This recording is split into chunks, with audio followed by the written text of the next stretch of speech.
This week on Myth, it's finally time to play ball with death. You'll learn that even death gods hate mosquitoes, that macaw feathers can be used to light cigars, and that you should always be wary of bats. Then, in Gods and Monsters, a temple will be built using nothing but a lot of hot air.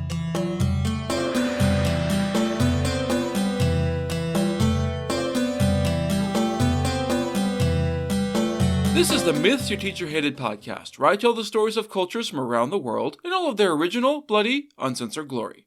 Modern tellings of these stories have become dry and dusty, but I'll be trying to breathe new life into them. This is episode 151D, Victory or Death. As always, this episode is not safe for work.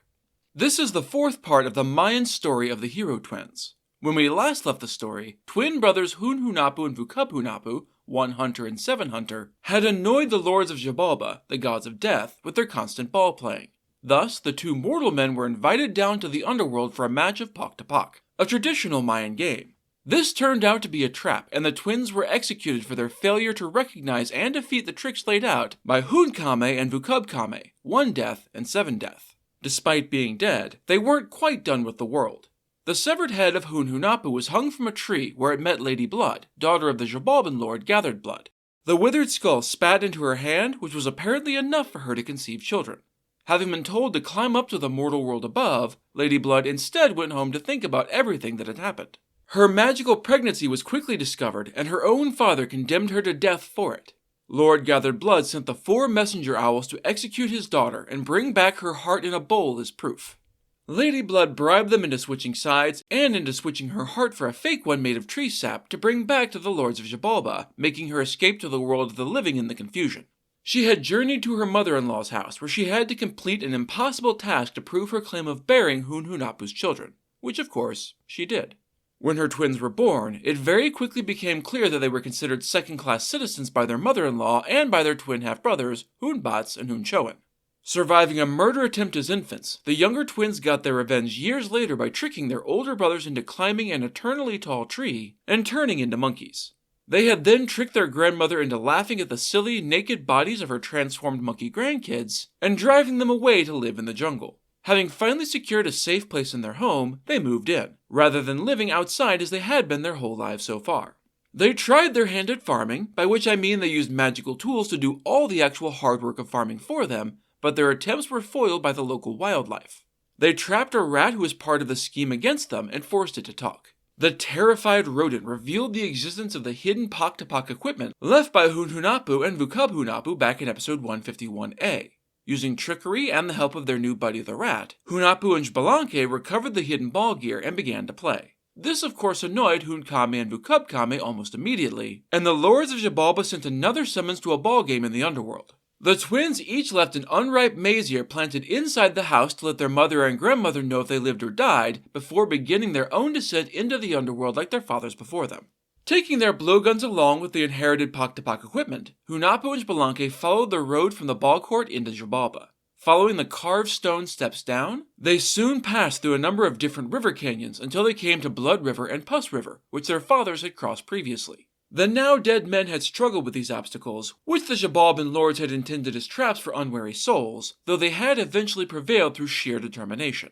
The hero twins took a different approach. The brothers tossed their wooden blowguns into the blood and pus-filled rivers and simply floated across, balanced on their weapons. Honestly, that feels like a move out of Dragon Ball, but it was undeniably effective, although it's going to be gross the next time they put those blowguns in their mouths. Having easily bypassed the first challenges, Hunapu and Xbalanque came soon to the crossroads of the Black Road, the White Road, the Red Road, and the Blue Road. The twins had heard stories of the roads of Xibalba, of course, since their mother had been a lady of Xibalba. The road had been the first trap that their fathers had failed to outwit. Of course, since Hunhunapu and Vucubhunapu hadn't managed to escape Xibalba, they also hadn't brought back word of which road they had tried and failed to take. They might not know which road was the correct road, but they had come prepared to find out. Like they did last episode when they wanted to stall grandmother, the twins summoned their old pal Mosquito. We find out later that they accomplished this by plucking a hair from Hunapu's knee, so this isn't actually a real mosquito but an aspect of the young man.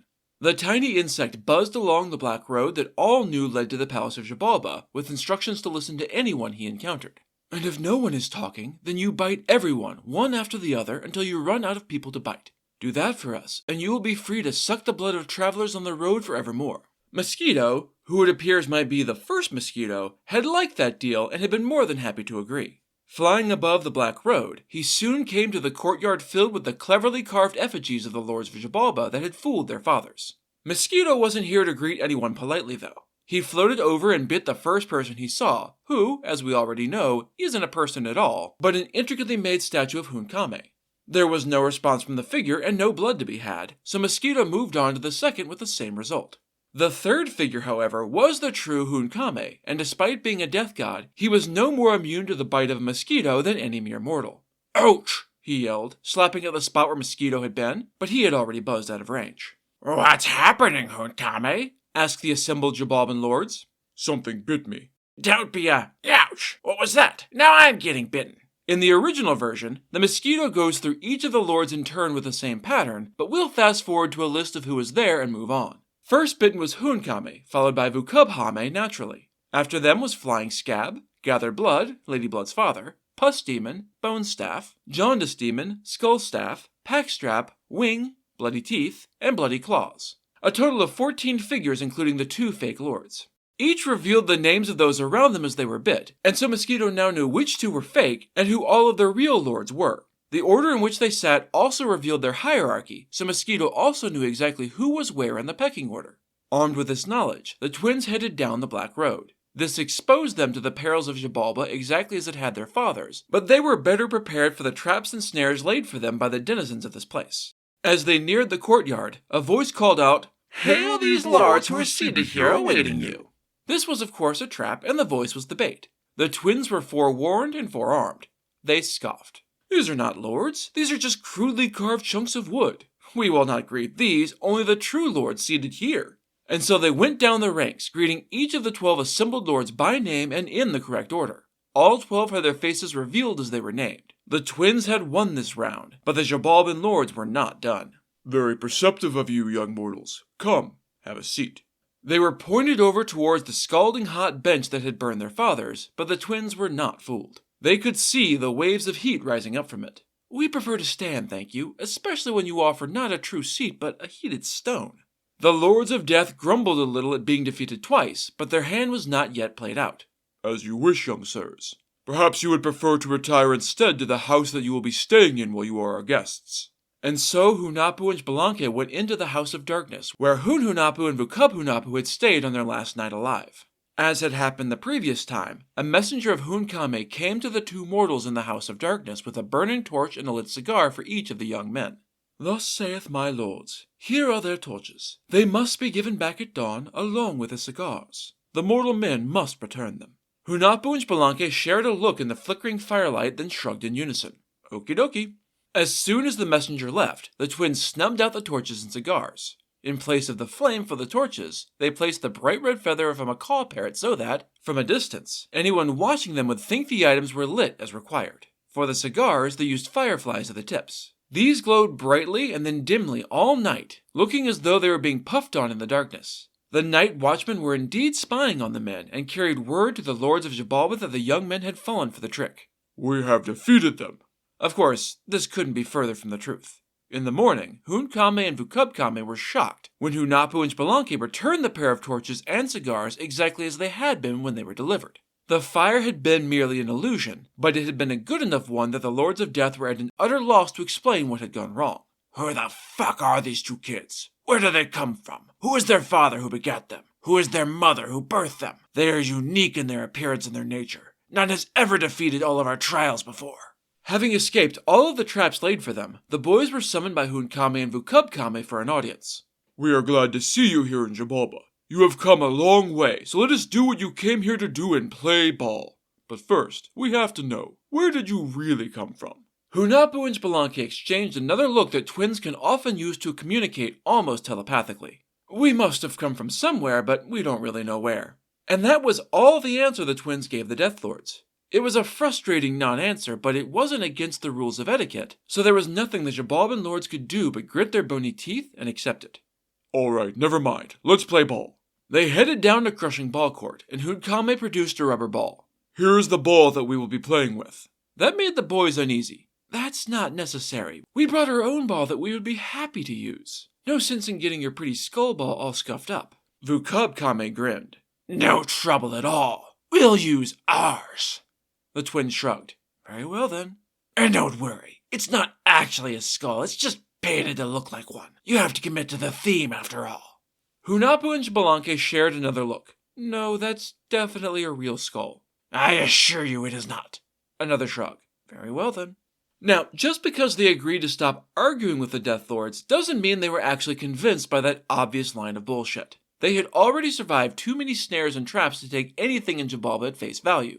Thus they were ready when the Xibalbans threw down their skull ball in front of Hunahpu, and White Dagger tore its way free in a flash of whirling blades. Remember that? The ball made entirely from razor-sharp blades? It's exactly as lethal as it sounds, so Hunahpu and Xbalanque were forced to dodge and weave carefully to avoid being sliced to bloody ribbons.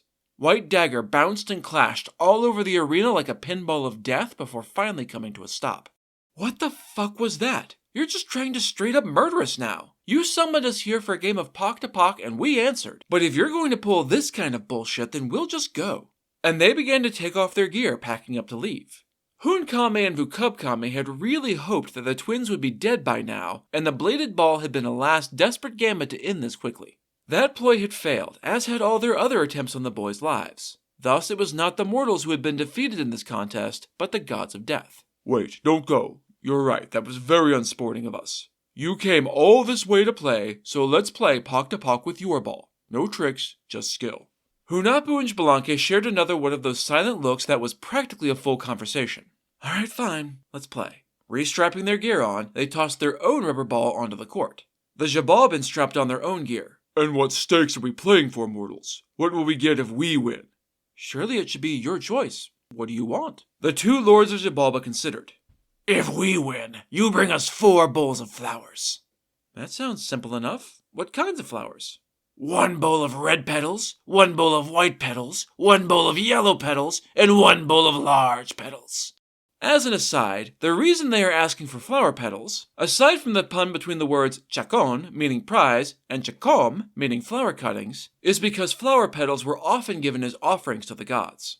The boys agreed to these stakes. No mention is made of what, if anything, the mortals were to get if they won, and play began. It was a tight game with both sides being equally matched, but the lords of Xibalba endured and carried the day. Hunahpu and Xbalanque were forced to concede defeat to the rejoicing of the assembled lords and demons. Victory is ours, crowed the Xibalban lords. That's 1-0 us. You can give us the flowers you owe us as a prize in the morning. Internally, the Xibalbans were celebrating even harder than they were outside. Xibalba was not a place known to be covered in flowers, so they doubted that the brothers would be able to make good on their prize, which would be a second victory. The boys accepted defeat with dignity, simply nodding their acquiescence. It shall be done. We'll see you tomorrow morning for our next game. And the 2 boys retired to their quarters to plan. Having already stayed in the House of Darkness, they were now sent to the House of Blades. You remember that from episode 151A? The one that's basically a maniacal trap that Jigsaw might have cooked up filled with whirling blades? The boys were supposed to fall victim to this death trap, but they were prepared. As they entered, Hunahpu and Xbalanque spoke to the blades.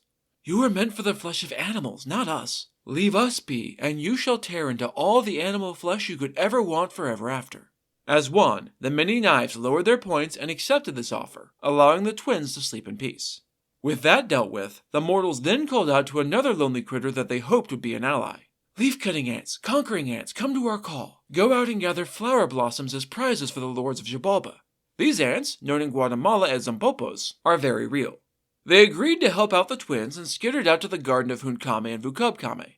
Now, as I mentioned previously, the underworld isn't exactly swarming with flowers, so the Lords of Death had expected that the twins might try to gather their offering from this garden. Thus had they set guardians for the flowers, instructing them to be vigilant. Whatever you do, make sure that these 2 humans do not steal the flowers. Do not sleep tonight. If they can't get these, then surely they will be unable to fetch the prize they owe us. These guardians, who are most likely whippoorwills, a songbird, sat in the trees and called out to each other. They kept their eyes open and did not sleep as agreed, but they were watching for men, not ants. As such, they didn't notice the swarm scuttling into the garden and making off with flowers cut from the tops of the trees and beside the paths. Miraculously, they apparently also didn't notice the ants gnawing and nibbling on their wings and tails all night either. These birds must have either been very oblivious or very hyper-focused. 4 bowls worth of flowers were quickly gathered up and brought back to the House of Blades. By dawn, the well-rested twins had their 4 bowls of flowers ready and waiting. A servant arrived at dawn to awaken the 2 mortals. "Come along. My lord bids you to make haste to see them straight away to offer up their victory prize." With smiles, Hunahpu and Spelunky gathered up the bowls of flowers and nodded their readiness. "Very well, take us to the Lords of Death." Hunkame and Vukubkame were as shocked as they were upset to see the very much still alive twins arriving with the bowls of flowers in hand. Both of their snares had failed to trip up these resourceful and clever twins. And so, even having lost the game the day before, the 2 mortals started out their second day as victors. The death gods did their best to feign graciousness and keep their abject disappointment from being too obvious, but they didn't do a terribly great job of that. As soon as the twins left their audience, the 2 lords summoned the Garden Guardians to explain themselves. "How have you failed us? These are clearly flowers from our own gardens, the very same gardens that you were set to watch over. What the fuck happened?" The birds cowered before the lords of Xibalba. "We know not, mighty lords. We stayed up all night, and we can swear that the 2 men never entered the garden. We stayed vigilant, and our tails and wings have suffered for it." So it seems like it was hyperfocus after all. This story explains why whippoorwills have very short wings and tails for birds their size. In addition, for their failure, Hunkame and Vukubkame ordered their mouths slit wide open since they had spent the night calling out in song rather than paying attention, which is why their mouths are so much larger than it seems like they should be. Having thus meted out punishment, they headed to Crushing Ball Court for the second round of Pak to Pak with Hunahpu and Spelunky. The 2 pairs were again evenly matched, but neither side could manage to eke out a win this time. The day ended without a victor, and so the match was declared to be a draw. "At dawn tomorrow, then, we shall play again." The 2 boys nodded. "Very well." Having now survived 2 trials, the boys were sent to the Shivering House, aka the House of Cold, to spend their 3rd night. As the name implies, the cold inside that place was unbelievable. It was the chill of a winter's night on the Arctic tundra, the air thick with hail and ice. It was enough to drive anyone to hypothermia, but especially those dressed for a tropical climate like Hunahpu and Spelunky. Fortunately for them, they were again quite resourceful and commanding. As they entered, they ordered the cold to dissipate. No bargains this time, just sheer force of will. And it worked. At their words, the cold vanished, leaving the interior temperature pleasantly cool compared to the air outside. The twins spent a peaceful night and awoke in the morning well rested. At dawn, the messenger returned to bring them before the lords of Xibalba, who were again extremely disappointed to see their guests still among the living. The story doesn't say, but given that they promised to play again today, I'm assuming that they had another match that ended in another tie. Either way, that night they were sent to stay in the House of Jaguars, which was, naturally, full of jaguars. Very hungry jaguars. As before, the twins opened the door to the house and immediately commanded those inside to halt. "Do not eat us. Spare us, and we will give you what is yours." Bones still covered in blood and gristle were dumped on the floor for the jaguars, who agreed to take the deal. This was a lot more food than can be stripped off of 2 fairly thin young men, and they wouldn't have to fight for it either. No word on where exactly the twins got a pile of bloody bones. I mean, it is Xibalba, so maybe they're just lying around, as part of the aesthetic. The jaguars spent the night happily crunching and munching on the bones, allowing the twins to get another safe night's rest, though I have to imagine their sleep wasn't as deep as before. Outside, the night watchmen cackled with glee at the sound of cracking bones. "They find they fucked up and died. Oh ho, the lords are going to be pleased about this. Those big cats have eaten their hearts and are now feasting on their bones, sucking out the marrow." But of course, when morning came, Hunahpu and Spelunky were as alive and healthy as ever, very much not devoured by jaguars. The Xibalbans were now passing beyond being angry into being confused and more than a little concerned. Just who are these 2 mortals? Where did they come from? No mortal soul had ever defeated so many of the trials of Xibalba and lived to tell the tale before. Again, the story skips over the presumably tied Pak to Pak game and jumps straight into the next night. This time, the twins were sent to the House of Fire for the evening. You would expect, based on past experience, for them to open the door and command the fires to go out or something, but no. Hunahpu and Spelunky simply waltzed into the blazing inferno and went to sleep. No explanation for how they weren't roasted to a lump of fucking charcoal, no magic performed, no precautions taken. They just apparently sat in the fiery room and said, "This is fine," and, unlike in the dog in the meme, they really meant it. They were fine. Somehow. The Xibalbans were every bit as perplexed as I am about this one. They had thought that surely the House of Fire would be the one to bring the twins low, but, in the morning, they were once again well rested and ready to play. Another day of a presumed tie in Pak to Pak, and another promise to play again in the morning. That night, the twins were sent to the House of Bats, which, as we previously mentioned, and as the name heavily implies, was filled with nothing but bats. This being the underworld, the realm of death. These were of course not ordinary fruit bats, nor even the very real vampire bats. These were the chemazats, which means death bats. They were enormous beasts with snouts like razor blades that were used to tear intruders to bloody shreds. We met this figure back in episode 58, but this is the story the death bat comes from. Hunahpu and Xbalanque were unable to tame the death bats, whose bloodlust was unquenchable. Instead, they used their powers to crawl inside of their blowguns and hide. I don't know if they made themselves small, the blowguns large, or did something out of Doctor Who to make them bigger on the inside. The story isn't clear. These weapons provided enough shelter for the twins to hunker down and sleep without being murdered and eaten in the House of Bats, which was good enough. Unfortunately, the bats weren't on board with this plan and weren't done fucking with these intruders. One of the death bats, the one often referred to as chemazats, a bat spirit associated with night, death, and sacrifice, swooped down from the ceiling and buzzed the blowgun shelters to announce its presence. Hunahpu and Xbalanque tried to sleep, but the constant rustle of wings and high-pitched shrieking of the death bats kept them awake for a long time. Eventually, chemazats stopped dive-bombing their shelter, and the other bats settled into stillness. This night had felt like an eternity, but it seemed that dawn must finally be at hand. The twins knew that, like their mortal cousins on Earth, these death bats were nocturnal creatures. If they had finally settled down and gone to sleep, it must be morning outside the House of Bats. Xbalanque looked toward where he knew his brother hid in his own blowgun, but unable to see him. From inside their wooden shelters, it was impossible to tell if the sun had well and truly risen. "Brother, do you see the sunrise? Is it dawn?" Hunahpu peered out towards the end of his blowgun. "I'm not sure. I'll go take a quick peek and make sure the morning is really here before we leave our shelter." Crawling to the opening of the weapon, Hunahpu peered out into the quiet stillness. All was dark and silent with no sign of the morning light. He didn't hear or see a thing as Chemazat swooped down on silent wings and ripped his head from his body in one swift, violent motion, leaving his decapitated body lying dead in the shelter. The ancient Maya saw fruit bats cutting down fruit from their trees in flight, and thus imagined their larger death cousins as doing the same to mortal men. They became the embodiment of sacrifice by decapitation, and were often painted as underworld denizens decorated with crossbones and eyeballs dangling from their optic nerves. Which, come on, that's pretty fucking metal. So silent was the death of Hunahpu that his brother didn't realize it had happened. "Brother, what do you see? Has the light dawned outside?" Hunahpu didn't respond to Xbalanque because, he'd been decapitated by chemazats. "What is going on? Hunahpu wouldn't ignore me, and he wouldn't have abandoned me either. Something terrible must have happened." Nothing moved, but, in the darkness above, he once again heard the rustling of leathery wings. "Fuck me, I think we've already lost." Chemazats wasn't there to gloat, though. He had carried his grisly prize out of the House of Bats and carried it to his lords Hunkame and Vukubkame. Thrilled that someone had finally done their damn job, the death gods ordered the severed head to be placed atop Crushing Ball Court as a symbol of their bloody victory. Seeing the dead mortal, all of the denizens of Xibalba rejoiced and celebrated around the decapitated head of Hunahpu. The sounds of this merriment reached Xbalanque, still sheltering inside his blowgun. He knew now that his brother was dead and, given the death bats overhead, he could pretty well guess how he had died. He was alone now in Xibalba, and would be targeted next for sacrifice.